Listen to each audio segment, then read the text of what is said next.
ஓம் கஜத்வஜாய வித்மகே சுக அஸ்தாக தீமகி தன்னோ புத பிரச்சோதயாத். சிவஸ்ரீ ஜோதிடம் வியூவர்ஸ் எல்லாருக்கும் வணக்கம். ஸோ நம்ம ரெகுலராக எப்பயும் போல் இந்த மாத பலன்கள், அதாவது செப்டம்பர் மாத பலன்கள் பார்ப்போம். ஸோ நம்ம வந்து தொடர்ச்சியாக பார்த்தீங்கன்னா மாத பலன்கள், குரு பேச்சு, சனி பேச்சு, ராகு கேது பேச்சு, இது மாதிரி ஸ்பெஷல் வீடியோ போட்டுட்ருக்கோம். இது இல்லாமல் லைவ் போட்டுட்ருக்கோம். சரிங்களா? வாரத்துக்கு ஒரு முறை 2 டைம்ஸு இல்லை 10 டேஸ்க்கு 1 டைம்ஸு நம்ம எப்போ டைம் ஃப்ரீயாக இருக்கோ அந்த நேரத்தில் லைவ் போடுறோம். அதில் லைவில் வந்து நம்ம சப்ஸ்கிரைபரை வந்து அவங்க ஜாதகம் சம்மந்தப்பட்ட கேள்விகள் கேட்பாங்க, அதுக்கு நம்ம பதில் சொல்லிட்டு இருக்கோம். சரி, இப்போ இந்த வீடியோ நம்ம என்ன பார்க்க போகிறோம் அப்படின்னா செப்டம்பர் மாத பலன்கள்.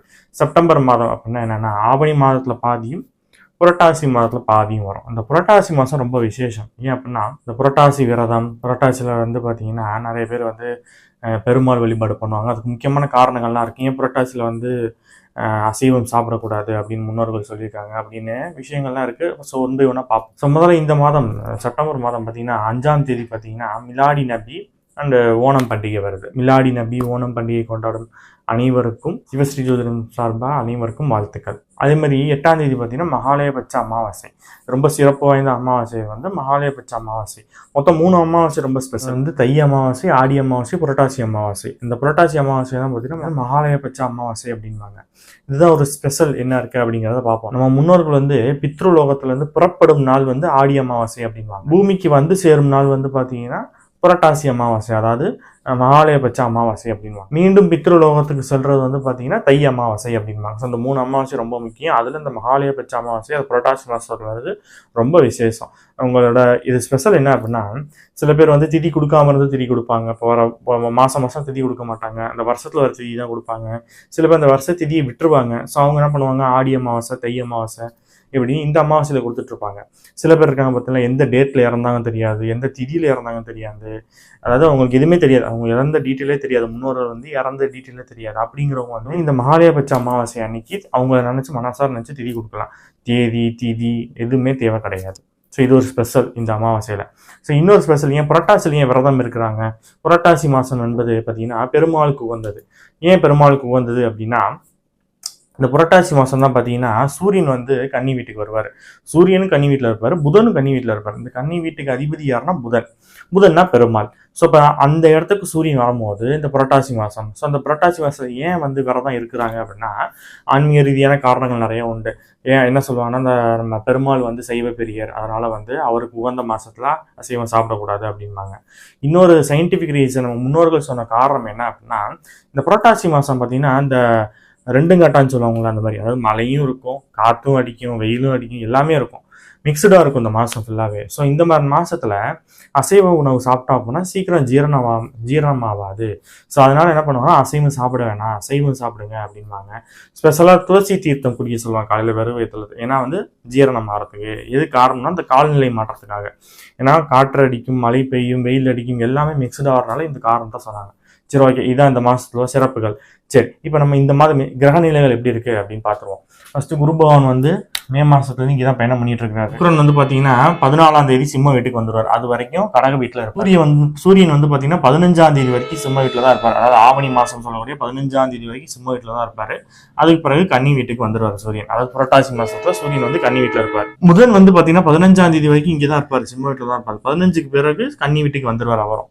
இந்த வீட்டில் அவர் ஆட்சி மூலத்திரிகான உச்சம். அப்போ புதனுக்கு ரொம்ப ஸ்பெஷலான வீடு, ஆட்சி உச்சம் மூலத்திரிகான வீடு அது. அப்புறம் செவ்வாய் பகவான் வந்து 13ஆம் தேதி வரைக்கும் கன்னி வீட்டில் இருப்பார். 13ஆம் தேதிக்கு பிறகு துலாம் வீட்டுக்கு வந்துடுவார். ஆல்ரெடி ராகு வந்து கும்ப வீட்டில் பயணம் பண்ணிட்டு இருக்காரு. சனி வந்து மீனத்தில் இருக்காரு. இவர் வந்து வக்ர நிலையில் இருக்கார். சனி வந்து வக்ரம் பெற்று இருக்கிறார், வக்ரத்தில் இருக்கிறார் சனி பகவான். ஸோ இதான் இந்த மாதத்தோட கிரக நிலைகள். ஸோ நம்ம மாத பலன்களை போவோம். ஒவ்வொரு ராசிக்கும் தனித்தனியாக 12 ராசிக்கும் தனித்தனியாக வீடியோ பார்ப்போம். ஸோ தொடர்ந்து சப்போர்ட் பண்ணுங்கள். வீடியோ ஃபுல்லாக ஸ்கிப் பண்ணாமல் பாருங்கள். வீடியோ பிடிச்சிருந்தா லைக் பண்ணுங்கள், ஷேர் பண்ணுங்கள், சப்ஸ்கிரைப் பண்ணுங்கள். தொடர்ந்து வீடியோக்குள்ளே போவோம்.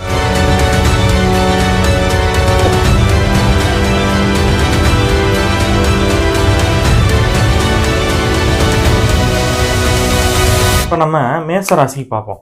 மேசராசிக்கு இந்த செப்டம்பர் மாதம் எப்படி இருக்கும் அப்படின்னு. சூப்பர் மேசராசிக்கெல்லாம். ஏன் அப்படின்னா இந்த ராசிநாதன் யாருன்னா செவ்வாய். இப்போ ராசிநாதன் செவ்வாய் கரெக்டாக 7ஆம் இடத்துலேருந்து ஒரு ராசியவே பார்க்க போகிறார். 7ஆம் இடத்துலேருந்து செவ்வாய் ராசியவே பார்க்க போகிறார். நம்ம ஏற்கனவே சொல்லியிருப்போம், ராசிநாதன் ராசியை பார்ப்பதும் லக்னாதிபதி லக்னத்தையும் பார்ப்பதும் யோகம் அப்படின்னு. என்னைக்கா இருந்தாலும் அவங்க ஜெயிச்சிருவாங்க அப்படின்னு இது ஜாதகத்துல சொல்லுவோம். லக்னாதிபதி லக்னத்தை பார்த்தா. இப்ப ராசியாதிபதி ராசியவே பார்க்குறாரு. அப்ப என்ன அர்த்தம்? உங்க வீட்டதிபதி உங்களை பார்க்க போறாருன்னு அர்த்தம். அப்ப என்னன்னா நல்லா இருக்க போறீங்கன்னு அர்த்தம். இதுக்கு முன்னாடி ஏதாவது தடை தாமதங்கள் இருந்துச்சு, வேலை விஷயத்துல பிரச்சனை இருந்துச்சு, கணவன் மனைவிக்குள்ள பிரச்சனை இருந்துச்சு, ஏதாவது தேவையில்லாம கடன் தொந்தரவுகள் இருந்துச்சு, உடல் ரீதியான பிரச்சனை இருந்துச்சு, இது எல்லாமே இருந்துச்சு அப்படின்னா இப்ப எல்லாமே சரியாக போகுது. ஏன்னா ஒரு ராசிநாதன் 7ஆம் இடத்துல இருந்து உங்களுடைய ராசியவே பார்க்க போறாரு. இது ஒரு நம்பர் 1 ப்ளஸ் பாயிண்ட். இது மற்ற எந்த ராசிக்கும் இந்த மாசத்துல இல்லை. இவங்களுக்கு மேச ராசிக்கு தான் இருக்கு. ஆல்ரெடி மேச ராசிக்காரங்க ரொம்ப கோவக்காரங்களா இருப்பாங்க. இப்ப செவ்வாய் வேற 7ஆம் இடத்துக்கு வந்து ராசியை பார்க்க போறாரா, அப்ப சொல்லவே வேணாம், கோவங்கள் கொஞ்சம் அதிகமாகவும் வரும். ஸோ அது வந்து பொதுவாகவே மேச ராசியோட கேரக்டர் வந்து கொஞ்சம் கோவங்கள் அதிகமாக வரும். சரி, இந்த மேச ராசிக்கு பார்த்தீங்கன்னா 12ல சனி, அதாவது 7.5 சனின்னு சொல்றது. இந்த 7.5 சனி ஆரம்பிச்சிருக்கு, அதாவது விரைய சனி அப்படின்னு அர்த்தம்.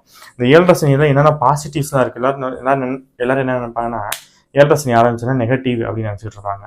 ஒரு மனுஷன் நல்லா பக்குவப்படுத்துறது யாருன்னு பார்த்தீங்கன்னா சனி பகவான் தான். இந்த 7.5 சனியில தான் பார்த்தீங்கன்னா ஒரு மனுஷன் வந்து வாழ்க்கைனா என்ன, பணம்னா என்ன, ரிலேஷன்ஸ், அதாவது சொந்தக்காரங்கன்னா யாரு, நண்பர்கள்னா யாரு, இது மாதிரி ஒரு அனுபவங்கள், வாழ்க்கைக்கு தேவையான அனுபவங்கள்லாம் 7.5 சனியில் தான் கிடைக்கும். 7.5 சனி தான் பார்த்தீங்கன்னா கல்யாணம் ஆகும், குழந்தை பிறக்கும், வீடு வாங்குவாங்க, சொத்து வாங்குவாங்க. இது எல்லாமே முக்கியமான விஷயங்கள் எல்லாமே பார்த்தீங்கன்னா 7.5 சனி தான் நடக்கும். ஸோ மேசராசிக்காரங்க 7.5 சனி நினச்சி பயப்படக்கூடாது. சின்ன சின்னதாக கையில் காலில் அடிபடுறதுக்கு வாய்ப்பு இருக்குது வண்டி வாகனத்தில் போகும்போது. ஸோ அதில் மட்டும் கொஞ்சம் கவனமாக இருந்துக்கணும். சனி பேச்சு வீடியோவில் டீட்டெயிலாக சொல்லியிருப்போம், போய் பார்த்துக்கோங்க. சரி, இப்போ இந்த ராசிநாதன் ராசியை பார்க்கும்போது என்னெல்லாம் நடக்கும்? இந்த ராசிநாதன் ராசியை மட்டும் பார்க்கல, 2ஆம் இடத்தையும் பார்க்குறாரு. 2ஆம் இடம் அப்படின்னா உங்களுக்கு அது தனஸ்தானம். வேற எங்கே பார்க்குறாரு? 10ஆம் இடத்தையும் பார்க்குறாரு. அப்போ ஒரு ராசி, ஒரு கிரகம், இந்த செவ்வாய் வந்து ஒரு ராசியை பார்க்குறாரு, தனஸ்தானத்தை பார்க்குறாரு, தொழில் ஸ்தானத்தை பார்க்குறாரு. அப்போ ராசிநாதன் வந்து முக்கியமான இடங்கள் எல்லாம் பார்க்குறாங்க. அப்போ என்னென்ன இடங்கள் பார்க்குறாரு? முதல்ல 10ஆம் இடம், தொழில் அருமையாக இருக்க போகுது. செவ்வாய் வந்து ராசிநாதன் 10ஆம் இடத்தை பார்க்கும்போது தொழிலை பற்றி கவலையே பட வேணாம், தொழில் நல்லா இருக்க போகுது.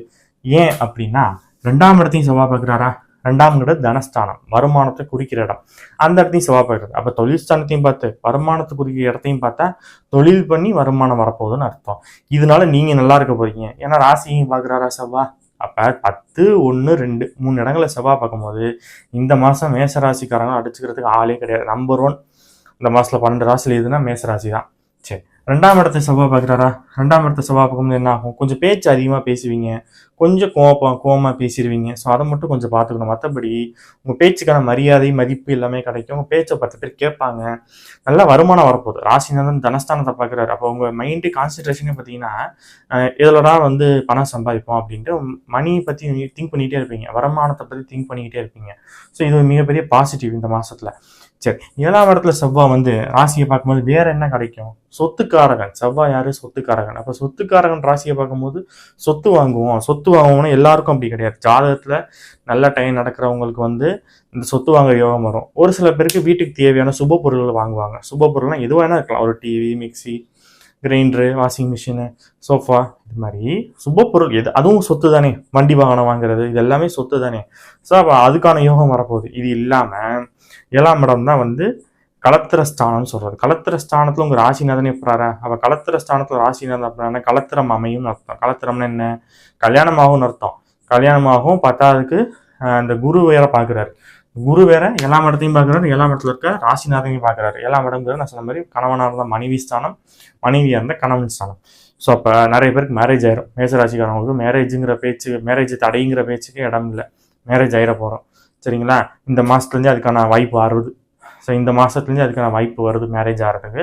ஸோ யூஸ் பண்ணிக்கோங்க. ஸோ செவ்வாய் வந்து இது இவ்வளோ பாசிட்டிவ்ஸ் இருக்குது செவ்வாய் ஒரு கிரகத்தினால.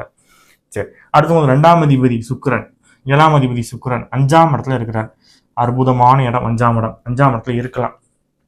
அதுலேயும் உங்களுக்கு தனஸ்தானாதிபதி 5ஆம் இடத்துலையும் 7ஆம் அதிபதி 5ஆம் இடத்துலையும் இருக்குது. இது ஒரு யோகம்னே சொல்லலாம். ஏன்னா அப்படின்னா அந்த இடத்துல சுக்கிரன் வந்து பகைப்படுறாரு, கொஞ்சம் டிஸ்டர்ப் ஆகிறான், இல்லைன்னு சொல்லலை. ஆனால் 5ஆம் இடம்ல அது லட்சுமி ஸ்தானம்னு சொல்றது, பூர்வ புண்ணிய ஸ்தானம்னு சொல்றது. அப்போ 2ஆம் அதிபதி 5ஆம் இடத்துல இருக்கும்போது பணத்துக்கு பிரச்சனையே கிடையாது. ஆல்ரெடி செவ்வாய் பார்க்கறதுனாலே இப்போ பணம் வரும்னு சொல்லிட்டேன். ஸோ இப்போ 2ஆம் அதிபதி நல்லா இருக்கிறது. அப்போ பணத்துக்கு தட்டுப்பாடே கிடையாது. பண விஷயங்கள்ல எந்த பிரச்சனையும் கிடையாது, நல்லபடியாக வரும். ஆனால் வர்ற பணத்தை கொஞ்சம் சேமித்து வச்சிடணும். ஏன் அப்படின்னா கேது இருக்கிறா, கேது சுக்கிரனோட சேரும்போது என்ன ஆகும்? அந்த பண விஷயங்கள்ல கொஞ்சம் ஏதாவது தொந்தரவுகள் வரும். தேவையில்லாத செலவுகள் பண்ணிடுறது, இல்லை விரயம் பண்ணிடுறது, இல்லை மிஸ் பண்ணிடுறது, இந்த மாதிரி விஷயங்களுக்கு வாய்ப்பு இருக்கு. ஸோ அதில் மட்டும் கொஞ்சம் கவனமாக இருக்கணும். வேற எந்த பாதிப்பும் இல்லை. 7ஆம் அதிபதி 5ஆம் இடத்துல வேற இருக்கிறார். இப்போ 7ஆம் அதிபதி 5ஆம் இடத்துல போய் இருக்கிற போது நான் சொன்ன மாதிரி ஆல்ரெடி மேரேஜ் ஆகும்ட்டேன். அதே மாதிரி குழந்தை பிறக்கிறதுக்கு நல்ல வாய்ப்பு உண்டு. இவ்வளோ அந்த இடத்துல கேது இருந்து கொஞ்சம் தடை பண்ணிட்டு இருந்தார் குழந்தை விஷயத்த. இப்போ சுக்கிரன் போய் அந்த இடத்த சுபத்துவப்படுத்துறாரு. ஸோ அப்போ குழந்தைக்கு எந்த பிரச்சனையும் இல்லை. முக்கியமாக நிறைய பேர் பெண் குழந்தை பிறக்கிறதுக்கு வாய்ப்பு அதிகமாக இருக்குது. சரி, இது இல்லாமல் 16ஆம் தேதி வரையும் 15ஆம் தேதி வரையும் சூரியன் வேற இங்கே இருப்பார். நான் ஏற்கனவே போன மத பலன்களே சொல்லியிருப்பேன். சூரியன் 5ஆம் இடத்துல இருக்குது. சூப்பர். மேசராசிக்குள்ள நம்பர் 1 யோகக்காரன் வந்து சூரியன் 5ஆம் இடத்துல ஆட்சி பெற்று இருக்கிறது. அப்போ பூர்வீகத்தினால எல்லா விஷயமும் உங்களுக்கு நடக்க போகுது. பூர்வீகத்தில் சொத்து கிடைக்கிறது, குழந்தைங்கனால உங்களுக்கு பெருமை வர்றது, குழந்தைங்களுக்கு திருமணம் ஆகிறது, இது எல்லாமே நடக்கும்னு சொல்லியிருந்தோம். அரசு வேலை கிடைக்கிறது முக்கியமாக சொல்லியிருந்தோம். இப்போ அரசு வேலை கிடைக்கிறது 100% வாய்ப்பு வரப்போகுது. ஏன் அப்படின்னா 6ஆம் இடத்துல சூரியன். 6ஆம் இடம் தான் சர்வீஸ். 6ஆம் இடம்னா வேலை அப்படிங்கிறது, சர்வீஸ் பண்றது 6ஆம் இடம். சூரியனே போய் அங்கே இருக்கிறார், அரசு கிரகம். அவரே போய் அங்கே இருக்கிறார். 6ஆம் வீட்டு அதிபதி இங்கே ஆட்சி உச்ச மூலத்திரிகரம் ஆகிறாரு. ஸோ இப்போ 6ஆம் இடம் வலுப்பெறுது. 6ஆம் இடம் வலுப்பெறும் போது நான் சொன்ன மாதிரி சர்வீஸ் பண்ண போறீங்க. அப்போ கவர்மெண்ட் வேலைக்கு ட்ரை பண்றவங்களுக்கு இந்த மாதம் அதுக்கான வாய்ப்பு 100% உண்டு. கவர்மெண்ட் வேலை ட்ரை பண்ணுங்க, கண்டிப்பா வேலை கிடைச்சிரும். 3ல குரு பேச்சு வீட்டில் நிறைய சொல்லியிருப்போம். இந்த 3ல குரு வந்து 7ஆம் இடம், 9ஆம் இடம், 11ஆம் இடத்தை பார்க்குறாரு. என்னென்ன பாசிட்டிவ்ஸ்லாம் இருக்குன்னு சொல்லியிருப்போம். அந்த 3 குரு பேச்சு விட தெளிவாக சொல்லியிருக்கோம். அப்படியே பார்த்துக்கோங்க. 7ஆம் இடத்தை குரு பார்க்கும்போது திருமணம் ஆகும்னு சொல்லியிருப்போம். இந்த மாதம் அதுக்கான வாய்ப்பு அதிகமாகவே இருக்குது. 7 ராசிநாதன் வேற இருக்கிறாரு. 9ஆம் இடத்தை குரு பார்க்கும்போது அப்பாவுக்கு உடல்நிலை பாதிப்பு இல்லை அப்பாவுக்கு ஏதாவது பிரச்சனை இருந்துச்சுன்னா அது சால்வ் ஆயிரும். அப்பாவுக்கு தொழில் நல்லா இருக்கும், வருமானம் நல்லா இருக்கும். 11ஆம் இடம் வலுப்பெறும் போது உங்களோட ஆசை அபிலாசைகள், அந்த இடத்துல ராகு வேற இருக்கிறாரா, அப்போ நீங்க என்னதான் ஆசைப்படுறீங்களோ அது எல்லாமே நடக்கும். ஒரு சின்ன சின்ன தடை தாமதம் தூரத்து நடக்கும். ஏன்னா 7.5 சனி நடக்குது. இன்னைக்கு நடக்க வேண்டியது நாளைக்கு நடந்துடும், அவ்வளவுதான். ஆனா கண்டிப்பா நடந்துடும். ஸோ அது மாதிரி எல்லா விதமான நன்மைகளும் இருக்கு இந்த மேசராசிக்காரவங்களுக்கு. நெகட்டிவ் என்ன சார் அப்படின்னா 7ஆம் இடத்துல செவ்வாய் இருக்கலாம். பாசிட்டிவ் சொல்லிட்டேன். நெகட்டிவ் என்னன்னா இது நெருப்பு கிரகம். சூரியன் செவ்வாய் எல்லாம் பார்த்தீங்கன்னா நெருப்பு கிரகம். அப்போ 6ஆம் இடத்துல சூரியனும் 7ஆம் இடத்துல செவ்வாயும் இருக்கும்போது அடி வயிற்றுப்பகுதியில் சூடு அதிகமாகும். அதாவது உடம்புல உஷ்ணம் அதிகமாகும். ஸோ அப்போ குளிர்ச்சியான ஐட்டங்கள், பச்சை காய்கறிகளை சாப்பிட்டுக்கணும். அதனால இந்த மாதிரி நான்வெஜ் முடிஞ்ச அளவுக்கு குறைச்சிக்கோங்க இந்த மாசத்துல. ஏன்னா நெருப்பு கிரகம் வந்து 6ஆம் இடம் 7ஆம் இடத்துல இருக்குது. அப்போ 6ஆம் இடம்னா அடிவேறு, 7ஆம் இடம்னா மர்மஸ்தானம். ஸோ இந்த மாதிரி இடங்கள்ல ஹீட் சம்மந்தப்பட்ட பிரச்சனை வரதுக்கு வாய்ப்பு இருக்கு. ஸோ அதெல்லாம் கொஞ்சம் கவனமா இருக்கணும். இது ஒண்ணு. அதே மாதிரி நான் ஏற்கனவே சொல்லியிருப்பேன், 2ஆம் இடத்தை செவ்வாய் பார்க்கறதுனால இவ்வளவு பேசிடுவீங்க, பேசி மாட்டிக்குவீங்க, பேசக்கூடாதத்துல பேசிடுவீங்க. 10ஆவதுக்கு சனி வேற 3ஆம் பார்வையை பார்க்குறாரு. எப்பவுமே சனியும் செவ்வாயும் சேர்ந்து ஒரு இடத்த பார்க்குறாங்கன்னா அந்த இடத்துக்கு ஒரு பாதிப்பு இருக்கும். அப்போ 2ஆம் இடத்தை பார்க்குறாங்களா, பேசுகிற இடத்த பார்க்குறாங்களா, ஸோ அப்போ கொஞ்சம் கவனமாக இருக்கணும் பேசுகிற விஷயத்தில். மற்றபடி எந்த பாதிப்புமே கிடையாது. மேசராசிக்கு 26ஆம் தேதி மதியத்துக்கு மேலே 27ஆம் தேதி 28ஆம் தேதி சந்திராஷ்டமம் இருக்குது. ஸோ அதில் மட்டும் கொஞ்சம் கவனமாக இருந்தவங்க. சந்திராஷ்டமம்னா என்ன நடக்கும் உங்களுக்கே தெரியும். சின்ன சின்ன கையில் காலில் அடிபடுறது, யார்கிட்டயே இப்படி சண்டை போட்டுறது, தேவையில்லாமல் வம்பு வழக்கில் மாட்டிக்கிறது. ஸோ இதில் கொஞ்சம் கவனமாக இருக்கணும். மற்றபடி எந்த பாதிப்பும் கிடையாது. இந்த மாதத்தில் மேசராசிக்காரங்களுக்கு வழிபாடு என்னன்னா முருகன் தான். ஏன்னா ராசிநாதனே செவ்வானா முருகன். அப்போ முருகன் வழிபாடு அதிகமாக செய்யுங்க. மலை மேல் உள்ள முருகன் வழிபாடு அதிகமாக செய்யுங்க. இந்த மாதத்துல நான் சொன்ன யோகங்கள் எல்லாமே உங்களுக்கு கண்டிப்பாக கிடைக்கும். ஸோ நம்ம 12 ராசிக்கும் இந்த மாதம் எப்படி இருக்கும் அப்படின்னு பார்த்தோம். ஸோ தொடர்ச்சியாக நம்ம பார்த்தோன்னா அடுத்தடுத்து வீடியோஸ் போட்டுக்கிட்டு இருக்கோம். ஸோ வீடியோ பிடிச்சிருந்தா லைக் பண்ணுங்கள், ஷேர் பண்ணுங்கள், சப்ஸ்கிரைப் பண்ணிக்கோங்க. அப்போ தான் நெக்ஸ்ட் லைவ் நம்ம எப்போ போட போகிறோம், அடுத்த மாத பலன்கள் இல்லை ஸ்பெஷல் வீடியோஸ் நடுவில் போட போகிறோம், வாஸ்து சம்மந்தப்பட்ட வீடியோஸ்லாம் போட போகிறோம். உங்களுக்கு யாராக்காவது என்கிட்ட ஜாதகம் பார்க்கணும் அப்படின்னு விருப்பம் இருந்தால் என் ஃபோன் நம்பர் இருக்குது, ஃபோன் நம்பருக்கு ஃபோன் பண்ணி கேட்டு வாட்ஸ்அப்பில் உங்கள் ஜாதகத்தை அனுப்பி பலன் தெரிஞ்சுக்கோங்க. சரி, நம்ம இன்னொரு வீடியோவில் பார்ப்போம். அதுவரை உங்களிடமிருந்து விடைபெறுவது உங்கள் ஜோதிடர் சிவாஜி ஸ்ரீனிவாசன். நன்றி, வணக்கம்.